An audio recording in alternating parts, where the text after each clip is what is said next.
Hello friends, ఈరోజు చికెన్లో మునక్కాడలు వేసి ఎలా వండుకోవాలో చూపించబోతున్నాను. ముందుగా మసాలా పేస్ట్ని సిద్ధం చేసుకోవాలి. దీనికోసం ముందుగా స్టవ్ ఆన్ చేసి కడాయి పెట్టి ధనియాలు, ఎండు కొబ్బరి, దాల్చిన చెక్క, లవంగాలు, ఇలాచీలు వేసి వేయించుకోవాలి.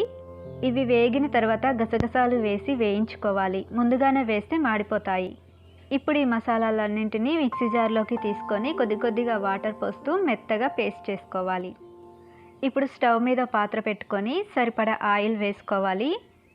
ఆయిల్ హీట్ అయిన తర్వాత పోపు దినుసులు ఇవి చిటపటలాడిన తర్వాత ఒక పెద్ద సైజు ఉల్లిపాయని సన్నగా తరిగి వేసి కలపాలి.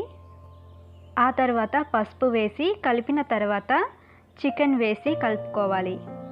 నేనైతే కేజీ చికెన్ తీసుకున్నాను. ఇందులో వేసే ఇంగ్రీడియంట్స్ అన్నీ కూడా ఎంత క్వాంటిటీలో తీసుకోవాలి అనేది డిస్క్రిప్షన్లో ఇస్తాను, వెళ్ళి చెక్ చేయండి. లేదంటే మీకు నచ్చినట్టుగా మీరు తినే రుచికి తగ్గట్టుగా వేసుకోండి.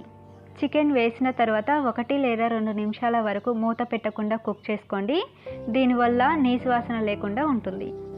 ఆ తర్వాత చికెన్లోని నీరంతా రిలీజ్ అయ్యి ఇంకిపోయేంత వరకు కూడా కుక్ చేసుకున్న తర్వాత మనం ముందుగా ప్రిపేర్ చేసి పెట్టుకున్న మసాలా పేస్ట్ని వేసి, అలాగే అల్లం వెల్లుల్లి పేస్ట్, సరిపడా కారం వేసి బాగా కలపాలి.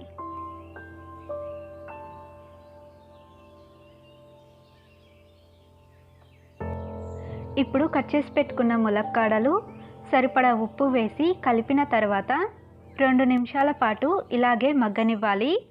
ఇలా మసాలా పెట్టి చేస్తే కర్రీ చాలా బాగుంటుంది. తప్పకుండా ట్రై చేయండి. ఇప్పుడు కాసిన్ని నీళ్లు పోసి మూత పెట్టి ఉడికించుకోవాలి. చికెన్ ముక్కలు, మునక్కాడ ముక్కలు ఈవెన్గా ఉడికేంత వరకు కూడా మగ్గించుకోవాలి. ముక్కలు మెత్తగా ఉడికిన తర్వాత కొత్తిమీర వేసి కలుపుకోవాలి. ఇందులో సపరేట్గా గరం మసాలా వేసుకోవాల్సిన అవసరం లేదండి, ఎందుకంటే మసాలా పేస్ట్ వేసుకున్నాం కదా, సో ఆ ఘాటు సరిపోతుంది. లేదంటే మీరు చెక్ చేసుకొని సరిపోకుంటే కొద్దిగా గరం మసాలా వేసుకోండి. ఓకే ఫ్రెండ్స్, కొత్తిమీర వేసిన తర్వాత స్టవ్ ఆఫ్ చేసి వడ్డించుకోవడమే.